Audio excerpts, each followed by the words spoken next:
having a life scholarship and being able to afford to go to college made me feel inspired to go. When I got a life scholarship, it was such a relief. I knew that I wanted to have an impact. Having a life scholarship through the SC Education Lottery was huge.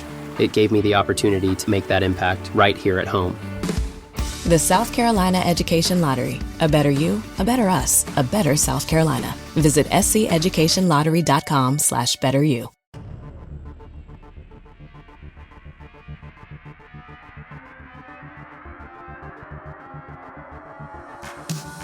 Welcome to the Crypto 101 show, where we dive into the world of cryptocurrencies, Bitcoin, blockchain, and all the technology with it. Whether you're experienced or a beginner to crypto, our goal is to break down complex concepts and make it easy for you to understand the basics. From Bitcoin to altcoins, we'll cover it all in a way that's easy to digest and provide listeners with the knowledge and understanding they need to make informed decisions and better critical thought. Sit back, relax, and let's simplify your understanding of cryptocurrencies on the Crypto 101 show.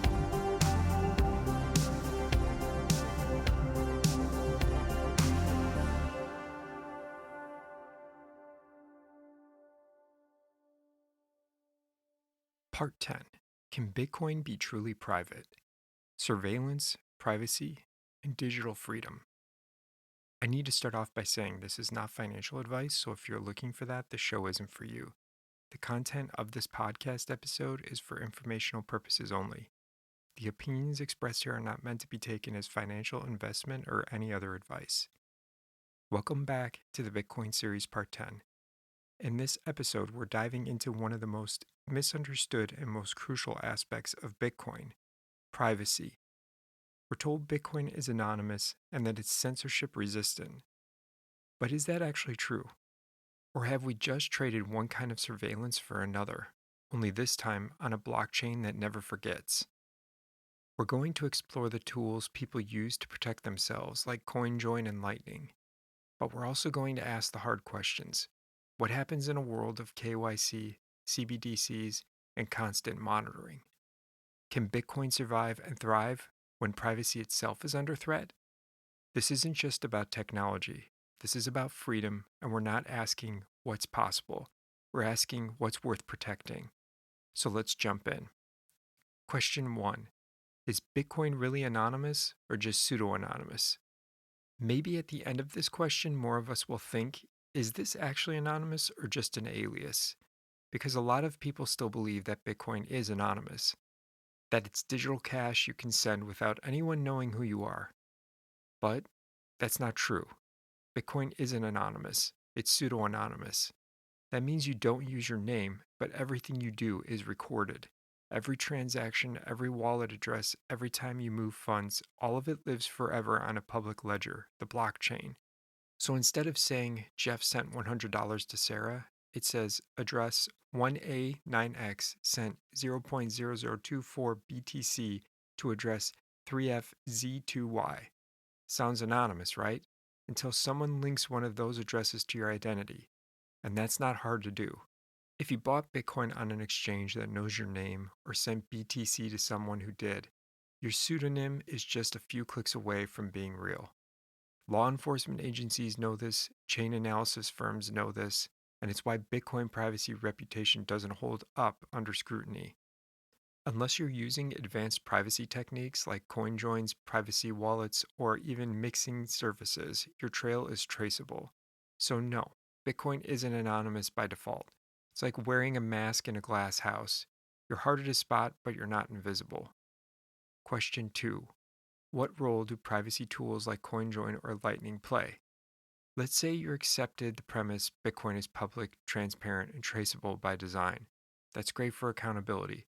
But when it comes to personal freedom, security, and civil rights, that level of transparency can quickly become a liability.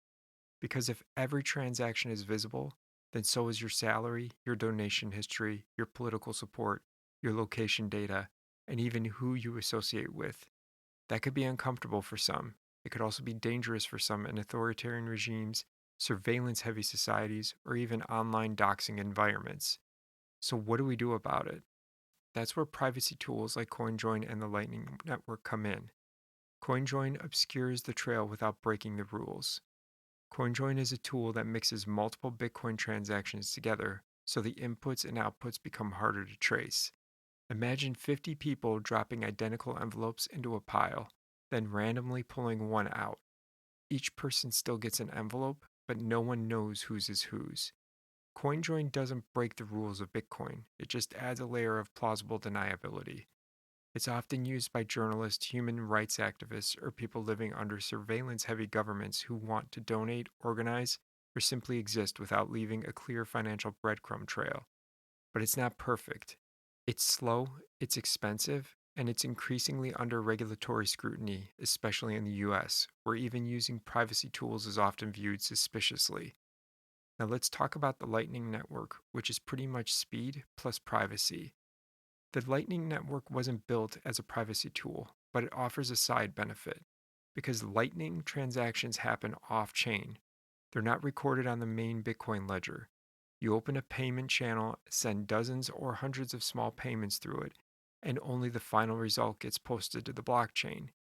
That means there's less traceability, microtransactions don't clutter the main chain, and it's faster, cheaper, and in some cases more private. For users in repressive countries or people sending payments to banned causes, Lightning can be a lifeline. Fast, low profile, and harder to censor. So why does all this matter? Because if Bitcoin is going to be money for freedom, then people need private ways to spend it. Not just whales or coders, but everyday people who may not want their landlord, boss, government, or political rivals watching every move. Privacy tools are essential for protecting activists, whistleblowers, and protesters, defending against financial surveillance, and preventing harassment, blackmail, or censorship. On the other side, privacy can often look like secrecy, and secrecy often looks like crime. So these tools, while vital, are also at risk of being regulated out of existence, misunderstood, or painted as tools for bad actors. That's why we need to stop asking, "Why are you hiding?" and start asking, "What rights do we all deserve to protect?" Bitcoin without privacy is a window. Bitcoin with privacy, that's a door to something freer. Question 3. Can privacy survive in a world of KYC, Know Your Customer, and CBDCs? Let's not sugarcoat it. Privacy is under siege. Between tech and big data, everyone wants your information. If you've ever opened a crypto exchange account, you're likely gone through KYC or Know Your Customer. That's where you upload your ID, your selfie, your address, and sometimes even your banking details, just to buy a little Bitcoin. And now imagine a world where you don't even have that option to opt out, because your country rolls out a CBDC, a central bank digital currency. It's like digital cash, but controlled, issued, and monitored by the government. So the big question is, can Bitcoin or any tool for financial freedom survive in a world built around surveillance finance? First, what's really the problem with KYC and CBDCs? KYC turns money into a tracking device. Every time you sign up, you tie your identity to your funds. That data can be shared with third parties, breached in hacks, weaponized by governments, or used to deny services based on politics, association, or even past mistakes. CBDCs go further. They're programmable. That means government can control where, when, and how you spend, freeze accounts without due process, tie spending to social scores or political behavior, or even expire your money, track donations, or limit financial dissent. CBDCs aren't just a new payment rail, they're a new form of control. This is where Bitcoin could fit in. Bitcoin is one of the few open, censorship resistant alternatives we have. It doesn't require an ID. It doesn't care who you are. It doesn't deny access based on political leanings or credit scores. It just is neutral, borderless, programmable by you.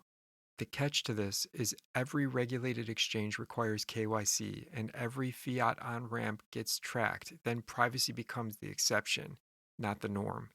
This means Bitcoin's privacy and accessibility are only preserved if we protect peer to peer use, we defend tools like CoinJoin, Lightning, and self custody, and we build alternative education, wallets, and systems that empower people to opt out. Privacy can survive, but not by accident. It survives because people demand it. build for it, defend it. Just like freedom of speech, privacy is only real if people use it and fight for it when it's under threat. Bitcoin can't stop governments from launching CBDCs, but it can offer a parallel path. It can say, you can have programmable money, but we can have programmable freedom. And that might be the most important fight of the digital age. So where do we land? Bitcoin isn't perfectly private, and it never claimed to be, but it gives us the chance to reclaim financial freedom, the kind that doesn't require permission, paperwork, or political alignment. But that chance only matters if we act on it, because privacy won't survive by default. It survives because people build tools, teach others, defend the edges, and speak up when the system leans towards control. KYC may be the norm and CBDCs may be coming, but that doesn't mean we stop imagining and building a better path, because privacy isn't just a feature, it's a right, and Bitcoin may be our last shot at defending it. Thanks for listening to the Bitcoin series part 10.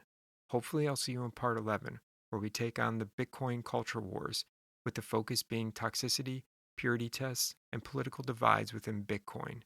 Until then, stay curious and stay grounded. I want to be extremely upfront that I try my best to leave all of my opinions out of this. I know this is very condensed and simplified, but I want you to gain your own understanding and beliefs and not be persuaded by me. I hope this helped you gain a better grasp of it.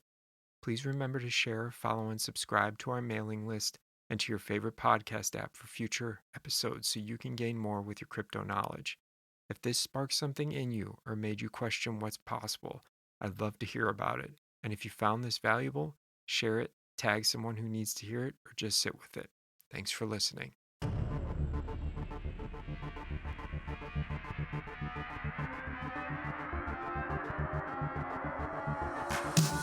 Thanks for listening to this episode of the Crypto 101 Show. If you would like to join our email list, email us at thecrypto101show@gmail.com. For more helpful tips, subscribe in your favorite podcast app and leave a review so that you don't miss our next episode. See you next time.